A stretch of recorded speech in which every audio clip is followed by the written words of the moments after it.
जय जगन्नाथ। आचार्य आदित्य पाढ़ी श्री साई प्रवचक जगन्नाथ प्रवचक तथा आयुर्वेद शास्त्र में 20 वर्ष धर रिसर्च मु करुच्ची। तो आज एक सुंदर कथावस्तु रखी जे केबे हेबनी कैंसर। बर्तमान वर्ल्ड सबुठ बड़ प्रोब्लेम हूँ कैंसर। जहाँ घरे पहुँची गला तार धन संपत्ति सबकिछि से नहीं चली जाऊँगी। लोकटिक नहीं चलुच्छी आम सांगसाथी भाई बंधु आम पाखु चली जाऊँगी। तो से कैंसर किभली भाव में नहेब से पदक्षेप आज मुझे आपको जनवाक चाहूँगी। प्रथम कथा है आपंकर कैंसर से मानक हुए ना जो मैंने प्रत्येक दिन फिजिकल एक्सरसाइज करती। फिजिकल एक्सरसाइज करने द्वारा जीवकोशर शेष पर्यंत रक्त संचालित होता है, माइक्रो सर्कुलेशन होता है, ऑक्सीजन युक्त रक्त जाता है, तेणु से सेल को कैंसर हुए। द्वितीय कथा आम जो खाद्य खाऊँ से खाद्य ग्रीन खाद्य बहुत कम रोचे। तेणु ग्रीन खाद्य बढ़ाई दिंतु। ग्रीन वेजिटेबल आपंकर फ्रुट्स ये सब जिनस खाइले आपको कैंसर कम हुए। तेणु आ द्वारा कौन हुए ना शरीर में आल्कालाइन कैपेसिटी बढ़े। आल्कालाइन आपंकर मीडियम जिते बॉडी रही कैंसर हेबनी। तृतीय कथा आप प्रत्येक 15 दिन को थरे गोटे फास्टिंग करूँ। फास्टिंग कला बेले कौन हुए आम जीवकोश गुड़िक जो भोकिला था से कैंसर सेल को खाई था।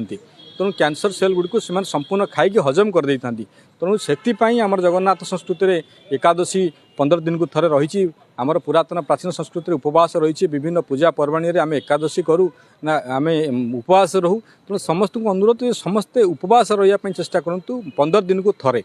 आउ गोटे बड़ कथा आमर प्राचीन आयुर्वेदर हलदी हूँ एंटी कैंसर। जदि हलदी गुंड को आपंकर आप निजे हलदी गुंड घरे तैयारी करूँ। बाहर पैकिंग हलदी कथा कहूना गोटा हलदी नहीं जाए गुंड गुंड करके पानी रे टिके पकई सकाळू ब्रह्म मुहूर्त से पानी की पियंतु। से पानी आल्कालाइन पानी से जुआड़ जुआड़ जीव से आल्कालाइन करी जीव। तेणु बहुत रोग आपको से रक्षा कर। आ गोटे जिन तुलसी कैंसर कैपेसिटी बहुत प्रतिरोध कर शक्ति अच्छी। तेणु तुलसी विभिन्न प्रकार अच्छी। राम तुलसी, श्याम तुलसी, कर्पूर तुलसी, निंबू तुलसी, वन तुलसी।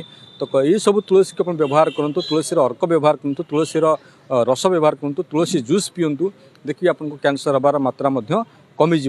आ गोटे बड़ जिनस रोचे ना खाद्य। विभिन्न प्रकार खाद्य अच्छी। गोटे एसिड खाद्य अच्छी, गोटे आल्कालाइन खाद्य अच्छी। एसिड खाद्य कौड़ा जो खाद्य गुड़िक सब माछ, मांस, अंडा, पिज्जा, बर्गर, कुरकुरी, फास्टफुड, फ्रिज रे थिबा खाद्य ये सब जिन एसिड खाद्य। ये खाद्य को वर्जन करूँ। ये खाद्य कौन करुच्ची कोल्ड ड्रिंक्स है।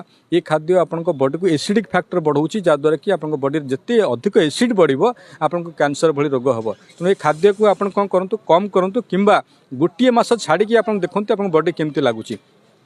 एवं फल है आपंकर वृक्षलतार उत्पाद शस्य है ये सब जिन आल्कालाइन खाद्य जिते ग्रीन है सालाड है सब आल्कालाइन खाद्य। आल्कालाइन खाद्य प्रत्येक दिन बढ़ी दिंतु आप शरीर आरोग्य हम। आ गोटे कथा कहि आमर युवपीढ़ी ए विषय प्रति जत्नवान हवा दरकार। कारण आम यही समय जदि जत्नवान न हवा ठीक समय आम रोजगार करूँ आमको कैंसर हम। जो आम पाखे पैसा थी जो बड़ रोजगार थी बड़ घर थी से कैंसर हम। जो आम घर रही पारानी आम आईसीयू रहा लाभ कौन। जदि जीवन में रोजगार करके से घर रही पारे ना जदि रोजगार कर आम निज लाइफ को आम एंजॉय कर पारे आम से रोजगार कर लाभ कौन। तेणु निज शरीर को एबेठू जगंतु। एबेठू न जगुंट आगामी 20 वर्ष भितर भारत पुरुष शून्य नारी शून्य हो टांगरा मरुभूमि भली देखा समस्त आज्ञा 30-40 वर्ष भर कैंसर रे आपन मृत्युवरण करेंगे। आगुरी कैंसर गाँव में नाला ए प्रत्येक गाँव में कैंसर पहुँची गलानी घरे कैंसर पहुँची गलानी। तो निश्चित भाव में अनुरोध करी मोर माननीय मुख्यमंत्री तथा सम्माननीय प्रधानमंत्री महोदय को अनुरोध करी ये वीडियो माध्यम प्रत्येक स्कूल रे भारत में जिते स्कूल कॉलेज यूनिवर्सिटी अच्छी शनिवार दिन 1 घंटा निजर आयुर्वेद शास्त्र किभली भाव में मनुष्य को बचाऊँच तापर गोटे क्लास देवाई। आउ गोटे कथा जे किभली भाव में पुरातन प्राचीन आयुर्वेद और पुरातन भारतीय संस्कृति जगन्नाथ संस्कृति में कैंसर हटाइबा सब पदक्षेप थिला। आ गोटे जिनस जो जिनस ठाकुर खाऊना ताकू आम खाइले कैंसर हम। जो जिनस जगन्नाथ खाऊना ताकू खाइले आम कैंसर हम। तेणु से प्रति ध्यान दि जाऊ।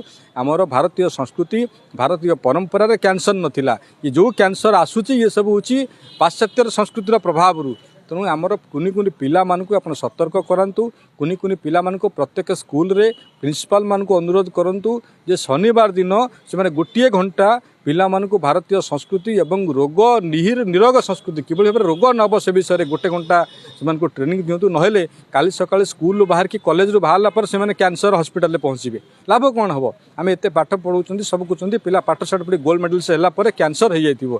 तो निश्चित भाव में अनुरोध करी ये वीडियो को समस्त देखला पर निज परिवार को आगे शेयर करेंगे निज भाई बंधु को शेयर करेंगे।